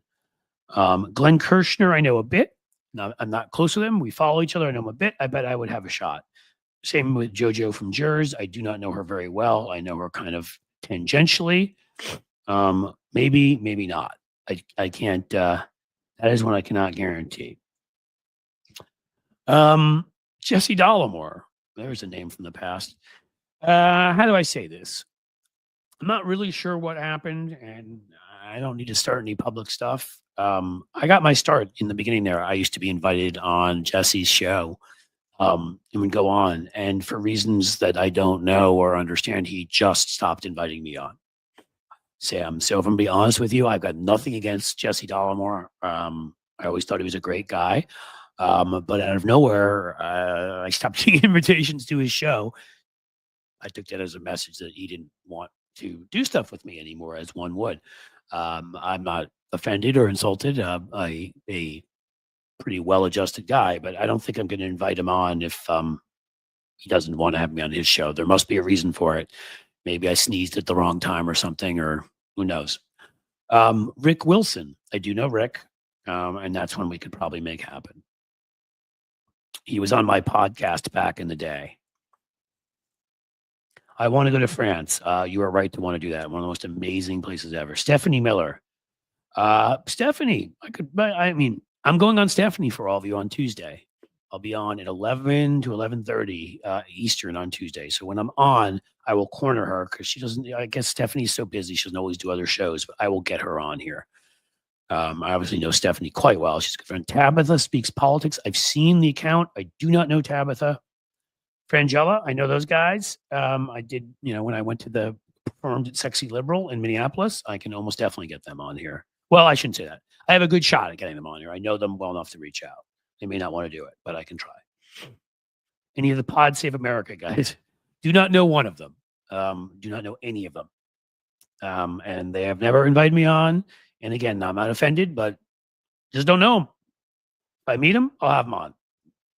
Greg Oliar. That he's been on before, Cynthia. And you see, I'm going to repost that interview with him. It's because I've got it as some extra content from one of the live streams. It's been sitting there and it's always relevant. I've been on the 5-8. He's been on here, and I will have him on here again. So most of the people you guys are mentioning, I found you through Jesse. Well, Brenda, I should thank Jesse. Maybe you can ask him. I really don't know what happened there. Honestly, I don't know. And I'm not angry at all. I'm really not. I don't know. Sometimes you learn in life. It's like with you have certain friends, certain whatever, and sometimes you stop hearing from a friend, and you don't know. Maybe they got too busy. Maybe they decided that they don't like the smell of you. Don't know. Sam Spade is a troll. Well, then we should probably have him removed. I do not know Greg Palast, Jonathan Black, Sam Cedar. Now that would be fun. You may know I used to go on Sam's show. I haven't been critical of Sam. I have been at times of some members of his audience because they got very angry at me when I supported Hillary over Bernie in 2016. And Sam needed some more diversity on the show. That was part of it. I was a regular guest on there for a number of years on Fridays, the casual Fridays with Cliff Schechter. And, and because he needed more diversity and because of some of his audience getting truly pissed at me, even though I always give my reasons why I supported Hillary and I thought they were pretty good. That stopped in 2018, 19. I'll invite Sam on. I'd love to have Sam on. And so just so you know, I think Sam and I talk every once in a while. We're still friends. I mean, I'm not saying I talk to him every day, but he's a terrific guy, smart guy. I disagree with him on some things. And you know what? That's the beauty of it. We all should. I will see if I can get Sam on the show here. Considering how many of those Fridays I went on his show, and not you. Well, Sam Spade is a troll. Tara Setmeyer, know her a bit. Don't know her really well. Could try. Kyle Kalinske, I literally have never interacted with and do not know at all. Chipmunk Milk, otherwise I would invite him. But you've come up with a pretty good list. Mary Trump. Yep, I know Mary, and I used to go on the Nerd Avengers with them. But I got busy with my stuff, and she got busy with some of her stuff. And I kind of feel like, again, that was a diversity thing. They got Brian Karam on there. They've got Norm Ornstein. I think there are a few too many of us that were of a certain hue and whatever. And I fully support that because I think there should be diversity. And so I think that she started adding to sort of people of color. She had on women, and I think that's good. And so I haven't talked to her in a bit, but I've always been a fan of Mary's. I think I could pull it off. Brian, we've had on before. He's hilarious. I love him. He's a good friend, and we absolutely can have him on again. Wajahat Ali is a friend. I don't know him as well, but I bet we can get him. You guys are coming up with a great list. But okay, we've come to the end of this part of our program, I think. What else, what else do we have to say before? We'll you've given me a list here. I'll go back through this. And we can see. There's also, I want to be able to be free to be me as much as I can be, let's say, on. I know Danielle Moody too. I can try to see if she wants to come on. I'm, as much as I can be on YouTube, there's a limit, as we all know, about what you can say and what you can do and whatever. But that's why I've hesitated to have members of Congress on, others who I know personally. I've had interactions with Eric Swalwell, who I'm a big fan of. Greg Landsman, who's from down here, who's terrific, is a good friend of mine and was a good friend of mine before he was even on the city council. May reach out to Greg, see if he wants to come on. There's some other folks, senators, members of Congress. Ted Lieu and Adam Schiff both went on my old podcast. I bet we'd have a great shot there. But only if you guys help. And here's how you're going to do it. All of you must go and subscribe to the YouTube right now. You know why? Because the bigger that number, the more likely members of Congress and people like that come on. So if you have not subscribed, go subscribe right now to the YouTube, please. Again, it's free. And then you can go join the Patreon and you can go join the Substack. And you can pay if you'd like, because I'd love you to. It helps me do what I do, but you can also join them both for free. I think we are reaching that part of the program. This has been a pretty awesome thing. And think you guys liked it. I think it really worked having the 2 rants today. I think it made the show flow better. I think with 2 rants and a guest, or 3 and a guest, there'll be no dead airtime or even searching for stuff to talk about. Like, we'll do our things. I'll toss out topics to you guys and questions like I just did. You can answer me, but we will never have to search for anything. Nikki Oliver says this is a great show, and I am truly thankful to you for that. Boston Brian, the Vanguard. Again, somebody has to, and I can find out offline who the Vanguard is. Farron Cousins, Karen has been a good friend for ages. I used to go on Ring of Fire. I haven't talked to him a little bit in a bit, but I went on his show a little while back. I'm trying to remember if he ever came on mine. I don't think he did, because I don't think I was doing a live stream yet. So I can reach out to Farron. Sure. Good dude. And I've hung out with him. We used to, when I used to go to these conventions, lawyer conventions. He works for Mike Papantonio, you may be familiar with, and I used to go and do PR for some of them in Vegas. So Grumpy Cat says, thanks, Cliff, for the awesome show. Thank you for thinking it's an awesome show, and thank you for being here, because this could not happen without all of you. Call in your favors, Cliff, Chipmunk Milk. I will.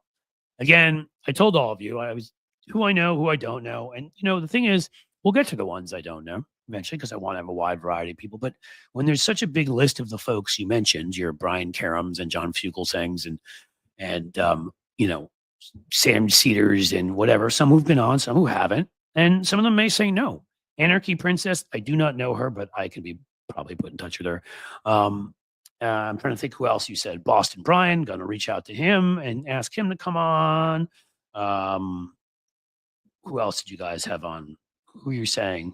Who'd you put out there that I was just talking to somebody about coming on, losing my mind. We've said so many names here, but there are a lot of good folks that I will reach out to, and I will go back, as I said, through this list. It will be there once this goes up there. So do I have to do it? Do I have to do it, guys? Who's coming with me? We're about at that point. Who's coming with me? Politics girl. Good call. And LB is actually a really close friend from 5'8". I invited her. She was busy doing some things. I will get LB on here. I will get Politics girl. I know a little bit. I can try. Sorry to whoever, Mel.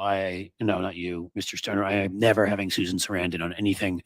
I like her acting, and I blame her for pushing Jill Stein and being one small part of helping our country be where it is. So sorry, I don't want to ever talk to Susan Sarandon or ever see her. No offense to you, but maybe that was a joke. But if you were serious, I no.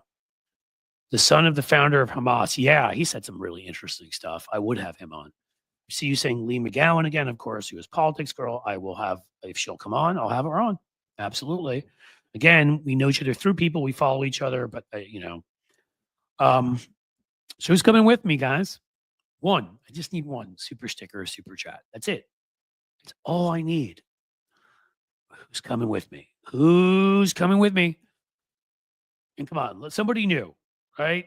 Sheldon Hughes has been amazing. Mike McAndrews has been amazing.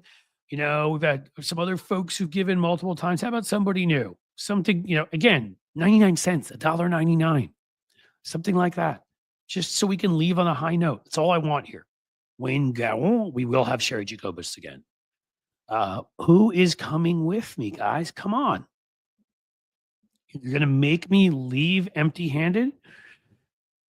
Are you going to make... There we are. See, and it's Sheldon Hughes. Come on, guys. Sheldon is already given 2 or 3 times. He's a member. Again, I don't know everybody's financial situations, but $1.99 or 99 cents. There we go. Wayne Gawon is a member for a month. Thank you for that. You are awesome. Even if I will try to convince you to move over to Patreon to be a member there. But you know what? Membership is good at, and I want to make sure I tell people, and I've said it before, Jonathan Black, see, there you go, $1.99. That's all we're talking about. Yeah, we're getting the little ones. See, they're coming in now. Thank you. Go Accord Go with a $1. Thank you so much. Karen Klein with a super sticker for $3. Thank you so much. Nikki Oliver again with the $5 super sticker. See, guys, this now I could go out a truly happy, healthy, and hopefully not too socially deranged man. I don't have to go out and commit acts of violence now or, petty crime, maybe knock over a liquor store because of you guys. So I really appreciate it. Elizabeth, 199, thank you so much. But we'll keep doing this. We'll keep having these conversations. You guys are, that was a flood of stuff. You guys are amazing. Is 99 cents the lowest someone can give? It's the lowest I've seen, Big Stephen Van, but if you want to try 15 cents or something, go for it. I don't get offended by anything.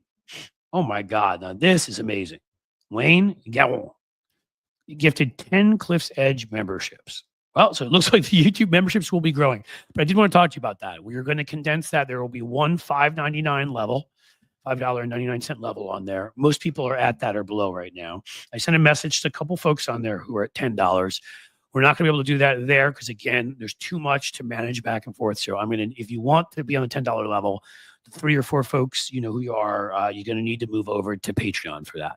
Otherwise, the $5 level is going to be $5.99 here, just because the way it works out with YouTube. Let's help Cliff get monetized on Twitch. I am monetized. I got to fill out the stuff. So thank you for that. But again, it doesn't mean I don't want you to become members on YouTube. If it's that or nothing, please do that. But I think you're going to have access to so much more at Patreon, and we're going to have so much more interaction. And so I just will say that will be my go-to. And it won't only be the one $5.99 level. It'll go all the way up to $2.50, where you get to have a phone call with me, get together for lunch with me. If you ever want to do that, maybe meet a rock star. Cool stuff up there. Politics Girl just had a great takedown of the LA fire misinformation. Awesome. And NYL for 5. Thank you. You may have seen I interviewed my friend Adam Roth of a Creative Roth family, and that he also, I think, during some of that shared some things. It wasn't a takedown, but shared on the ground some stuff, started to debunk some of the misinformation. So that was a cool experience. Adam's awesome. Thank you, Nikki, for becoming a YouTube member already after giving me these donations. You are fantastic. I don't know what to do. I do know I'm at 3:58, and if I don't say goodbye now, I won't be able to replay this because over 2 hours and they freak out on me. So you guys are awesome. And as the sun sets slowly in the west, I bid you a fond farewell. Until tomorrow, my friends.